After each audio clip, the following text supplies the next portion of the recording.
నీట్లో మంచి ర్యాంక్ రాని విద్యార్థులకు బెస్ట్ ఆప్షన్ సిఎస్ఈఎంఏ కోర్సులు అడ్మిషన్స్ జరుగుతున్నవి.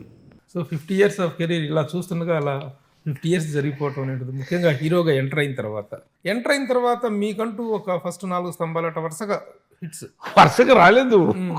అంటే అప్పట్లో విచిత్రమైన టైంలో వచ్చాను నేను. అవును. ఫిలిం ట్రాన్స్ఫర్మేషన్లో ఉంది. Because your film critic I'm telling you. అప్పట్లో హీరోస్ అంటే అది చెప్పాను కదా, వీళ్ళు నలుగురు. అక్కడ ఎంజీఆర్ గారు, శివాజీ గణేశన్ గారు, రజనీకాంత్ గారు, కమల్ హాసన్ గారు అప్పుడప్పుడే వస్తున్నారు. ఇంతే ఇండస్ట్రీ.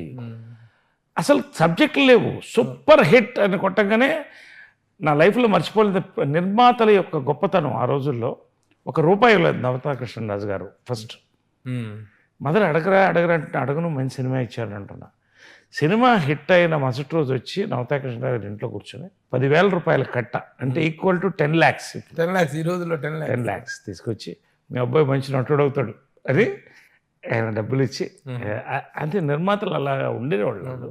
సరే, అది అలా ఉండగా నేను వెంటనే ఒక 3,000 పెట్టి హెరాల్డ్ కార్ కొన్నాను. అప్పట్లో హెరాల్డ్ కార్ 3,000 నమ్ముతారా? 3,000 1,900 పెట్టి సెకండ్ హ్యాండ్ ఏసీ కొన్నాను.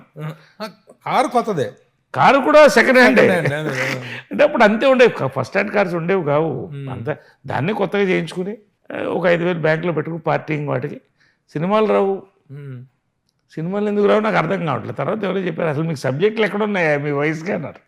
అలాగా పెక్యులియర్ ట్రాన్స్ఫర్మేషన్ పీరియడ్. కానీ నేను థ్యాంక్స్ చెప్పాల్సింది ప్రధానంగా జంజాల గారికి, విజయన్మల గారికి. వాళ్ళిద్దరూ కూడా ఈ ఫస్ట్ 3 years శ్రీవారికి ప్రేమ లేక వరకు కూడా, శ్రీవారికి ప్రేమ లేక హిట్ అయిన తర్వాత కామెడీ హీరోగా, ఒక మెచ్యూర్ యాక్టర్గా చిన్న పేరు వచ్చింది. స్టార్డమ్ అనేది స్టార్ట్ అయింది. అంతవరకు కూడా వీళ్ళిద్దరే నన్ను పోషించారు. అయితే what is the best period of your career అంటే ఏం చెప్తారు? Of my career, out of this 50 years of జర్నీలో the best period of your career అంటే నాకు సినిమాల్లో మరి ఏంటో నేను ఫార్వర్డ్ థింకింగ్గా, మరి లేకపోతే అప్పట్లో ఆడియన్స్లో ఇంకా ఇంత సినిమాటిక్ ఇంటెలిజెన్స్ రాలేదా, ఎప్పుడు కూడా గ్రాఫ్ పడి లేస్తుండేది. నా సెలెక్షన్స్ అలా ఉండేది. ఇప్పుడు సక్సెస్ అయితే అంతే, సక్సెస్ అయితే ఫ్లాప్ అయితే అంతే. చాలా ఎక్స్పెరిమెంట్కి వెళ్ళి అదృష్టం, జయసుధ ప్రొడక్షన్, హలో డార్లింగ్, అద్భుతమైన సినిమాలు. కానీ అది జనాల్లోకి వెళ్ళలేదు. బహుశా నా ఏజ్ కావచ్చు, కానీ ఒక రకమైన డిప్రెషన్లో కూడా వెళ్ళాను నేను. అంటే నేను ఇంకా హీరోగా సరిపోనేమో, నా సినిమాలు ఆడలేదు. తర్వాత ఒకటే టైప్ ఆఫ్ కామెడీ సినిమాలు రావడం, ఇది నాకు ఎందుకు బ్రాండింగ్ ఇష్టం లేదు ప్రభు. కామెడీ హీరో, యాక్షన్ హీరో, అది తప్పు కాదు. నేను everything has a respect. But నాకు పర్సనల్గా ఏంటంటే డిఫరెంట్గా చేయాలని ఉండేది. ఆ పాయింట్లోనే సినిమాని బిజీగా ఉండగానే సొగసు చూడతరమా హిట్ అవ్వగానే నేను ఐడియాలజికల్గా బీజేపీకి వెళ్ళిపోవడం, బీజేపీలో అలా ఎదగడం, ఒక ర్యాంకుకు వెళ్ళడం. బట్ రాజకీయాల్లో నేను రూపాయి సంపాదించుకోలేదు, మంచి పేరు తప్ప. ఏ పదవి కూడా సంపాదించుకోలేదు. అఫ్కోర్స్ పార్టీలో ఎదిగాను, జనరల్ సెక్రటరీగా, ఇవన్నీ. కానీ ఒక నటుడికి మాత్రం మనం ఏ పని చేసినా, ఎన్ని వ్యాపారాలు చేసినా, సినిమా అనేది మాత్రం ఆ ఆకలి తీరదు. ఎప్పుడంటే విచిత్రంగా నాకు కళలు వచ్చేది.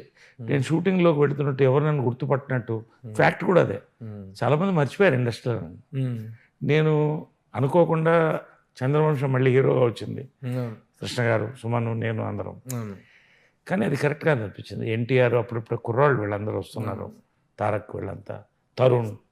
సో వెరీ డిఫికల్ట్ డెసిషన్, ఇటు సినిమాకి వెళ్ళాలా, హీరోగా వెళ్ళాలా, క్యారెక్టర్గా వెళ్ళాలా.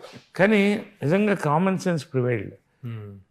నేను క్యారెక్టర్ యాక్టర్గా వెళ్ళడమే కరెక్ట్ అని నాకు అనిపించింది.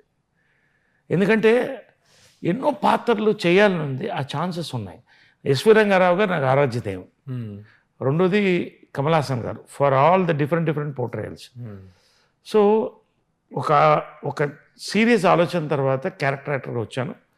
విచిత్రం అంటే మన బయట అన్ని రోసిగా కనిపిస్తాయి, వీళ్ళ గారు అబ్బాయి, వాళ్ళకి ఏం తక్కువ, వీళ్ళకి. బట్ లోపల మనకి ఎన్నో ఇన్సెక్యూరిటీ, ప్రతి యాక్టర్కి ఒక ఇన్సెక్యూరిటీ ఉంటుంది. దాన్ని దాటి వస్తే బతికి బట్ట కడతాం, లేకపోతే డిప్రెషన్లోకి వెళ్తాం, సూసైడ్లోకి వెళ్తాం. But I always saw the positive side. నా 10 ఏళ్ల టైం కూడా వేస్ట్ చేయలేదు. ఉమ్. ఒక పార్టీకి పనిచేశాను, ఒక సిద్ధాంతానికి పనిచేశాను, మధ్యలో gap 10 years. Social service more than 10 years కదా. 10 years. 10 years. మళ్ళీ ఆ వేషాలు దానంతటా వెతుక్కుంటూ వచ్చాను, నేను ఏది వెతుక్కుంటూ పోలా. సుమన్ టీవీలో మీ పర్సనల్ అండ్ బిజినెస్ ప్రమోషన్స్ కోసం కింది నెంబర్కి కాంటాక్ట్ చేయండి.